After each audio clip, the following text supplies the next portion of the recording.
सवा 127, सवा 134, सवा 300 ये वैरायटियाँ उत्तर भारत में इतनी ज़्यादा फेमस हुई कि किसान भाइयों को सीड मिलना मुश्किल हो रहा था और ब्लैक पे बहुत से किसान भाइयों 2 से 3 गुना महंगा सीड्स खरीद करके बुआई किया है। तो आखिर इन वैरायटियों में क्या है और कौन कौन सी सावना धान की ये वैरायटियाँ हैं, कितना क्या उत्पादन मिल जाता है, क्या अच्छाइयाँ हैं जिसके कारण किसान इन वैरायटियों के पीछे पड़े रहते हैं, और अगर आप भी उत्तर भारत के हो तो क्या इस वैरायटी को लगा चुके हो और कितना उत्पादन ले चुके हो, कौन सी वैरायटी आपने लगाया है, कमेंट में ज़रूर बताइएगा। कमेंट दोस्तों ज़रूर किया करिए, क्योंकि बहुत से किसान भाई वीडियो देख लेते हैं, कमेंट नहीं करते हैं, और वीडियो लाइक वगैरह भी कर दिया करो यार, जिससे कुछ तो वीडियो की रीच बढ़े। अगर कमेंट कर दोगे तो आपका जाता कुछ नहीं है, बल्कि दूसरे किसान भाइयों को हेल्प मिलती है और हमें भी थोड़ी जो है प्रोत्साहन मिलता है आप तक एक अच्छी जानकारी पहुंचाने का। अच्छा वीडियो लगा तो अच्छा बताइए, कुछ कमी रह गई वो बता सकते हो, अगर वैरायटी की बुआई कर चुके हो तो उसके बारे में भी आप बता सकते हो। तो कमेंट तो कर दिया करो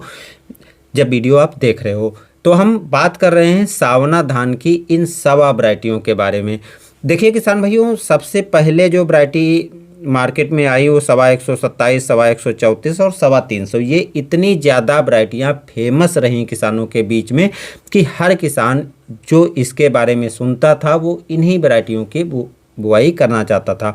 अब कारण क्या था किसान भाइयों, देखिए सिंपल सा कारण था।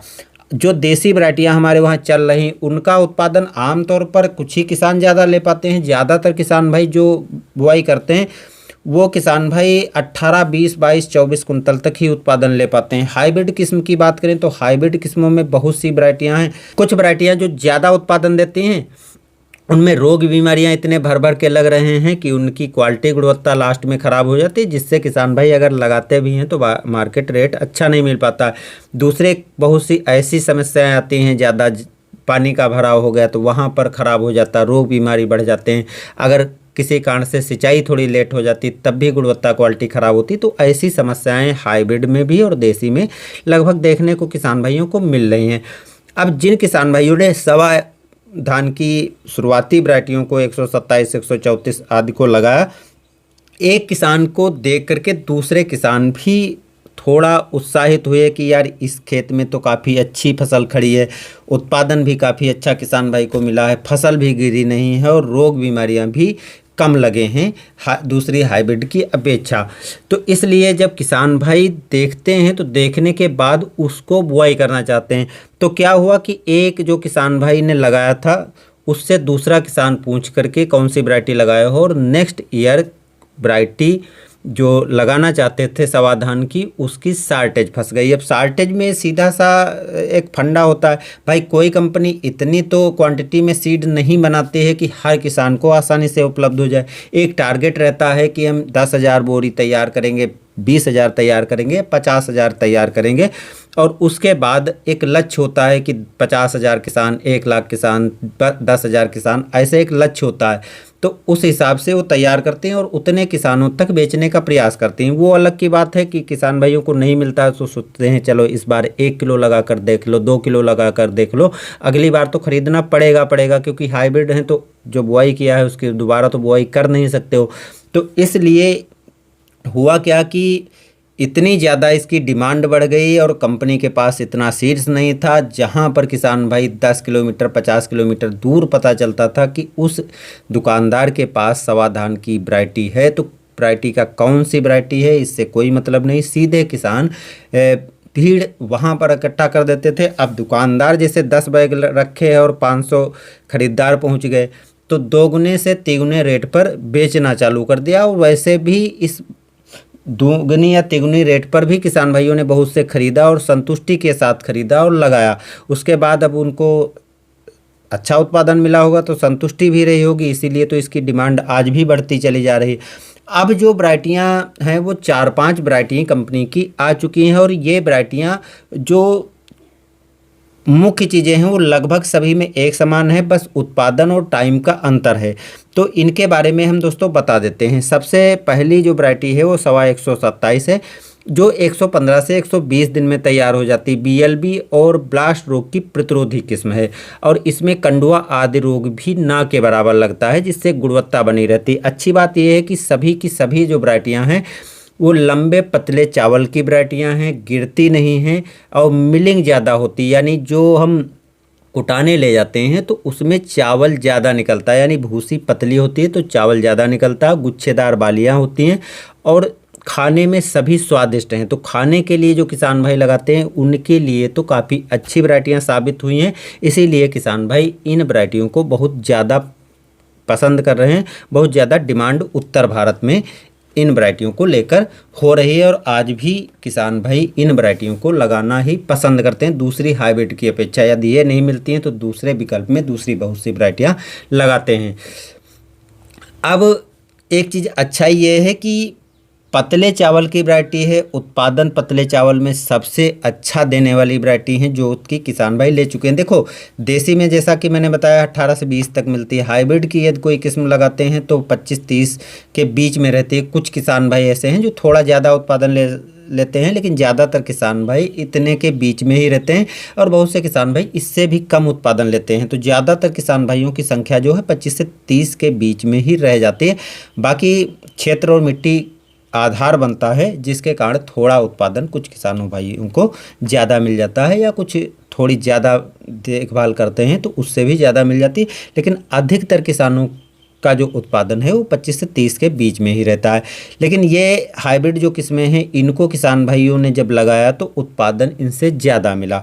देखिए 127 जो है 120 से 20 दिन के आसपास ये पककर तैयार हो जाती है और ये वैरायटी जो है अभी तक जो 110 से 120 दिन के बीच की वैरायटी थी उनसे ज़्यादा उत्पादन मिला है इससे, क्योंकि 110 से 120 दिन की जो वैरायटी है आमतौर पर दूसरी जो हाइब्रिड किस्में हैं उनसे जो है 24-26 कुंतल ही उत्पादन मिलता है, जबकि इससे किसान भाई 30 कुंतल तक भी उत्पादन ले चुके हैं या कुछ किसान इससे ज़्यादा भी उत्पादन ले चुके हैं। रोग बीमारी नहीं लगती, गुणवत्ता आदि बनी रहती है, खाने में अच्छी है, डिमांड भी ज़्यादा रहती है, इसलिए ये किसान भाइयों को काफ़ी पसंद आई और गिरती नहीं है तो इसलिए और भी किसान भाइयों को अच्छी पसंद आई। दूसरी चीज़, अगर पानी कहीं पर ज़्यादा इकट्ठा हो जाता तो इतनी जल्दी फसल पर प्रभाव नहीं पड़ता और अगर कहीं पर पानी कम हो जाता, सिंचाई थोड़ा लेट हो जाती, तब भी फसल पर इतना बुरा प्रभाव नहीं पड़ता। तो इस कारण से ये वैरायटियाँ और किसान भाइयों की पसंद आती चली गई। दूसरी वैरायटी है 134 जो 120 से 125 दिन में तैयार होती है, जो BLB और ब्लास्ट रोग की ये भी प्रतिरोधी है। बाकी लंबा पतला चावल होता है, गिरती फसल है नहीं, मिलिंग ज़्यादा होती है, गुच्छेदार बालियाँ होती हैं, खाने में स्वादिष्ट तो है ही हैं, रोग बीमारियां भी कम लगती हैं। तो इसका उत्पादन जो है 32 से 36 कुंतल के बीच में किसान भाई अलग अलग ले चुके हैं। तो इसलिए ये भी वैरायटी जब आई तो काफ़ी फेमस किसान भाइयों के बीच में हुई। इसके बाद वैरायटी आई 325 जो 110 से 115 दिन में तैयार होती। जो कम टाइम वाली वैरायटी लगाते थे उनके लिए वैरायटी और भी अच्छी साबित हुई, क्योंकि कम टाइम की होने के बावजूद भी ये 30 से 35 कुंतल के आसपास किसान भाइयों को उत्पादन दे रही थी। तो इसलिए ये भी वैरायटी काफ़ी चर्चा में रही और किसान भाई इसकी भी बुआई काफ़ी किया है। अब इसके बाद है 7301 जो 115 से 120 दिन में पककर तैयार होती है, लंबा पतला चावल होता है, फसल गिरती नहीं है, गुच्छेदार वाली होती है, मिलिंग ज़्यादा होती है, रोग बीमारी भी बहुत कम लगती हैं। ये भी 30 से 35 कुंतल के आसपास उत्पादन किसान भाइयों को दे चुकी है। तो ये वैरायटी भी किसान भाइयों के बीच में काफ़ी फेमस रही, जो पिछले वर्ष बहुत से किसान भाइयों ने लगाया इसको और अच्छा उत्पादन भी लिया है।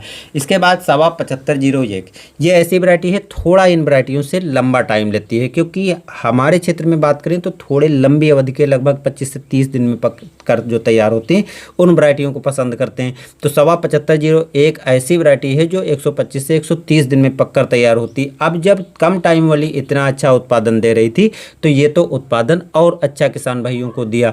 तो इसमें भी खासियत वही है कि लंबा पतला धान होता है, गिरता नहीं है, खाने में स्वादिष्ट होता है, मिलिंग ज़्यादा होती है, गुच्छेदार बालियाँ होती हैं, रोग बीमारी कम लगती है और कम पानी में भी ये सहनशील है और पानी ज़्यादा भरा हो जाता तब भी ये सर्वाइव करती रहती है। इसका जो उत्पादन किसान भाइयों ने लिया है वो दूसरी वैरायटियों का सारा रिकॉर्ड तोड़ दिया। इसका 38 से 40 कुंतल के बीच में बहुत से किसान भाइयों ने उत्पादन लिया है। कुछ किसान भाइयों ने इसका 35-36 कुंतल उत्पादन लिया है। लेकिन अब इतने ज़्यादा उत्पादन देने वाली वैरायटी जो हैं वो किसान भाइयों के बीच में काफ़ी तेज़ी से फेमस हुई, इसीलिए धान की जो वैरायटियां हैं किसान भाई आज लगाना चाहते हैं।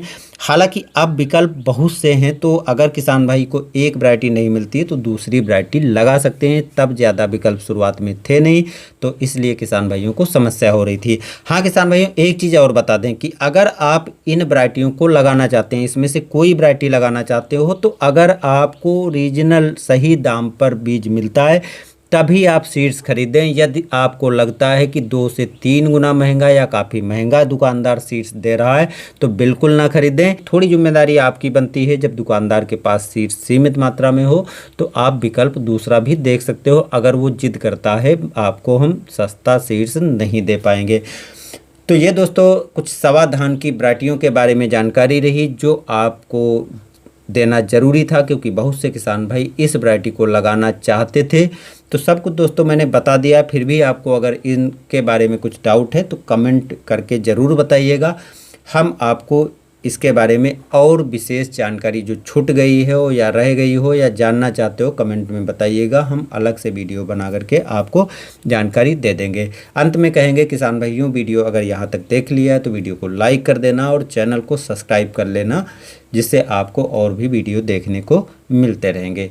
धन्यवाद।